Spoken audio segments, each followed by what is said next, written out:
مرحبا بالجميع. إذا أعجبكم هذا الفيديو لا تنسوا دعمي بوضع إعجاب والاشتراك في القناة. تعليقاتكم مهمة جدا بالنسبة لي، فلا تترددوا في ترك آرائكم، أسئلتكم أو حتى كلمة تشجيع بسيطة. شكرا جزيلا على دعمكم، فهذا يعني لي الكثير. Le peuple marocain n'a pas le droit de manifester son mécontentement, sa solidarité avec le peuple de Gaza par décret royal. C'est interdit. Il risque des peines de prison, il risque de rentrer en prison. Que s'est-il passé avec Mehdi Guizar? Ce chroniqueur d'émissions radio en France, algérien, entrepreneur en région parisienne, très apprécié des Français. Ses propos tenus sur une télé en Algérie ont soulevé en France une vive polémique.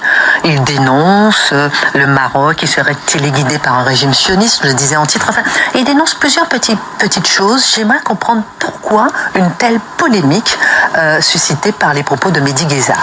Racontez-nous tout. Alors on n'a pas beaucoup d'éléments pour répondre au pourquoi. Néanmoins, il faut se rappeler deux choses. Il y a une élection prochaine en Algérie.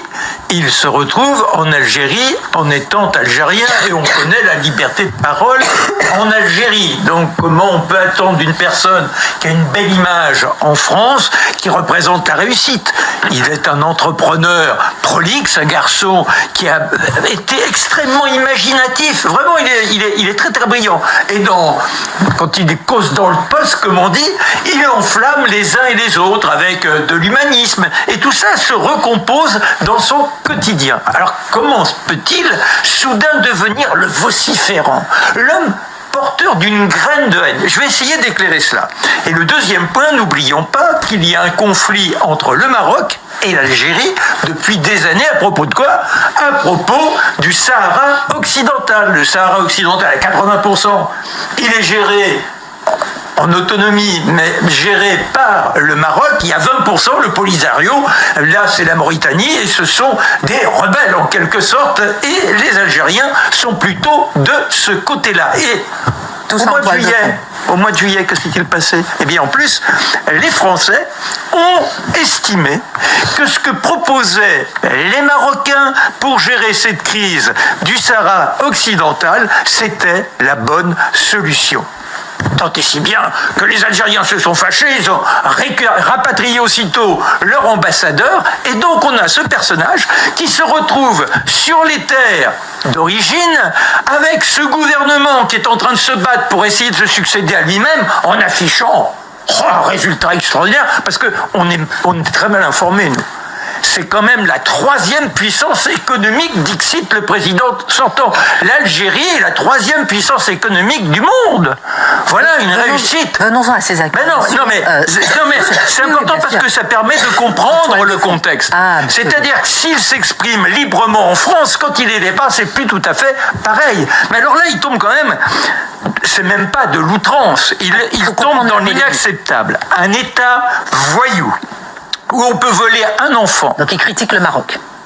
Un État voyou. On peut voler un enfant. On peut un enfant selon sa fantaisie. C'est l'État de la c'est un État, pas un pays vraiment musulman. Et ça aussi, c'est très intéressant.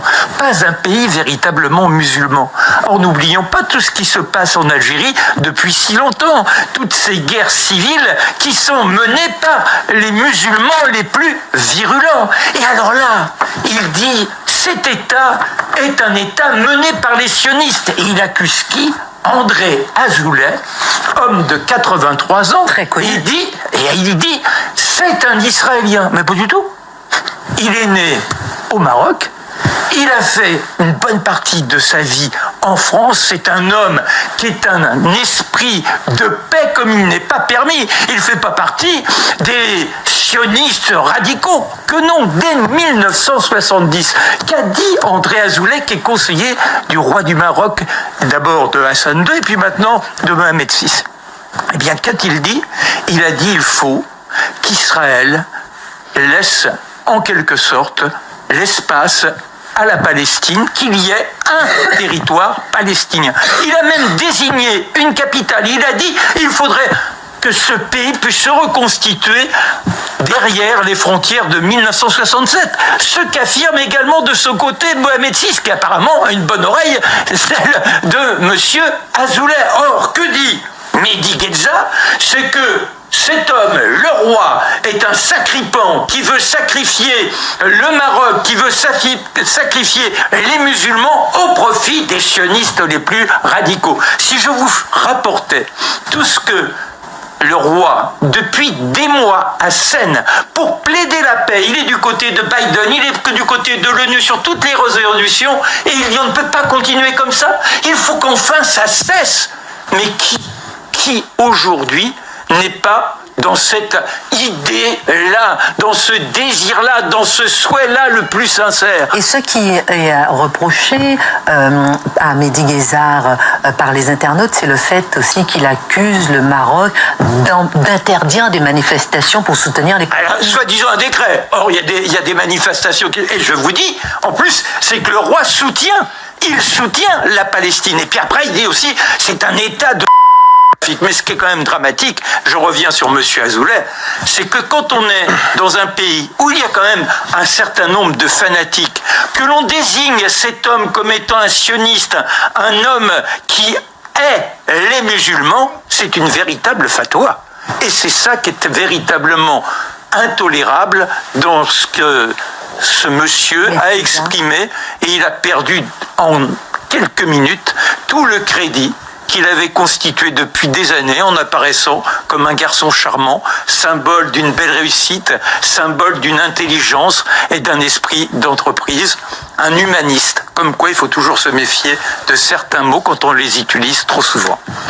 Et très apprécié effectivement des Français. Merci Marc pour ce décryptage à propos de cette polémique, parce qu'on voulait effectivement comprendre. هو معلق سياسي فرنسي جزائري وناشط إعلامي يعرف بمشاركته الدائمة في البرنامج الحواري الفرنسي لو غراند جيل الذي يبث على قناة RMC أو RMC الشهيرة في فرنسا. ولكن خلال الأيام الماضية ظهر كضيف على قناة الجزائر الدولية وأدلى بتصريحات وصفت بالعنصرية والمسيئة تجاه المغرب. وجد مشاهدينا غزار نفسه إثر تلك التصريحات في خضم عاصفة من الجدل إثر تصريحاته تلك التي انتهت بإعلان قناة RMC الفرنسية إنهاء تعاقدها معه ودفعته للاعتذار عنها لاحقا. أتى ذلك بعد مشاركته في 25 من أغسطس آب كضيف في برنامج إبدو شو الناطق باللغة الفرنسية، والذي يعرض على قناة جزائرية متخصصة في البرامج الإخبارية.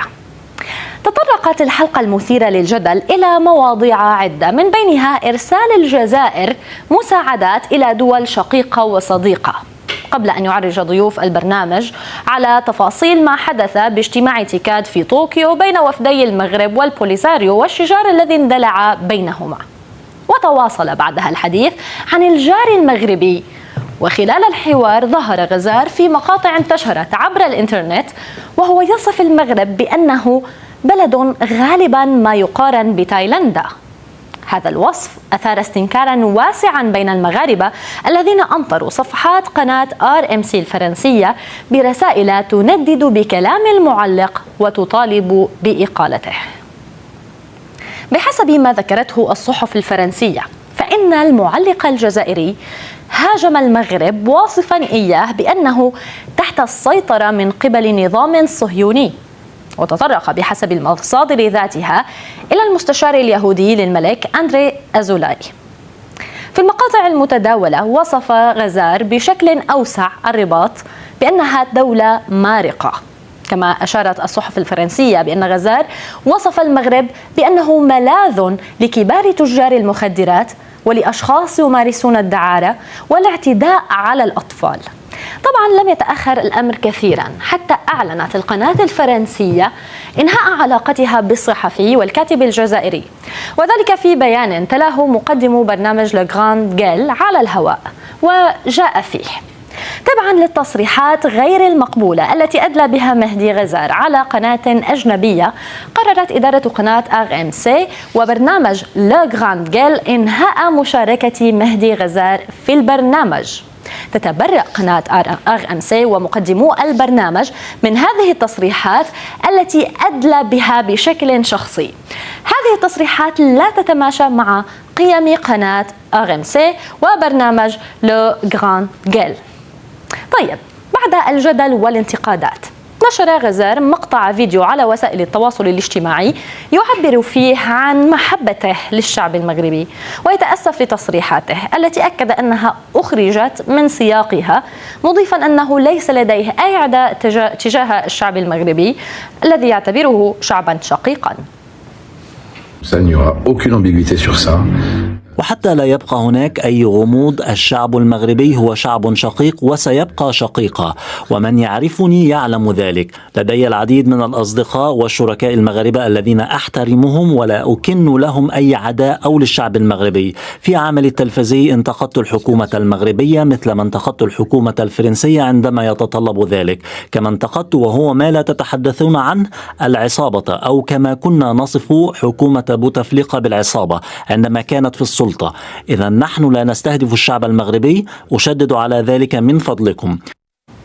على مواقع التواصل تباينت التعليقات بعد الواقعة. مثلا هنا محمد نواس يقول: أعبر عن شجبي واستنكاري الشديدين للهجوم الحاقد والبذيء الذي تعرضت له بلادي ورموزها ومؤسساتها من قبل الجزائري مهدي غزار عبر وسيلة إعلام جزائرية منحطة.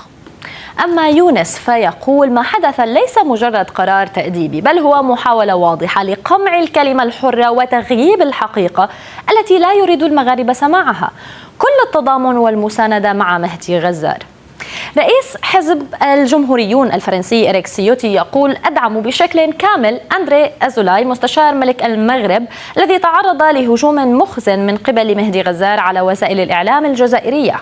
تصريحاته المعادية للسامية غير مقبولة وحقيرة.